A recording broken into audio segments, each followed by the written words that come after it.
আজকের এই সংক্ষিপ্ত আয়োজনে আমরা বিরিয়ানির হাঁড়িতে ঐতিহ্যবাহী লাল শালু বা লাল কাপড় ব্যবহারের পেছনের আসল কারণগুলোর একটি দ্রুত সারসংক্ষেপ জানব।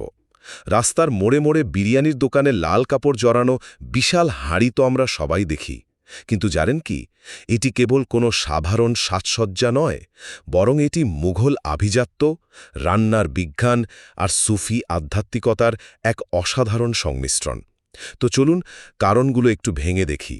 প্রথমত, এই লাল কাপড়ের শেকড় কিন্তু লুকিয়ে আছে একদম মুঘল ঐতিহ্যে। সেই যুগে দরবারে সাধারণ খাবার সাদা বা রূপালী কাপড়ে ঢাকা হলেও বিরিয়ানি বা পোলাওয়ের মতো রাজকীয় খাবার ঢাকা হতো লাল কাপড়ে, কারণ লাল ছিল আভিজাত্য আর সম্মানের প্রতীক। একটু ভেবে দেখুন তো, ব্যাপারটা অনেকটা স্পেশাল খাবারের সম্মানে একটা ভিআইপি রেড কার্পেট বিছানোর মতোই, তাই না?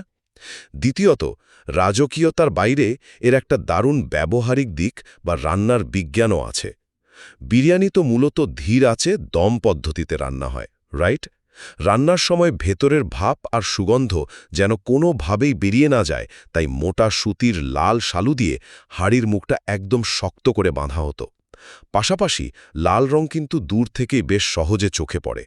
ভাবুন তো, শত শত বছর আগের একটা সাধারণ রান্নার কৌশল কিভাবে আজকের দিনে বিরিয়ানির দোকানের অলিখিত ব্র্যান্ডিং বা একটা জলজলে নিয়ন সাইনের মতো কাজ করছে।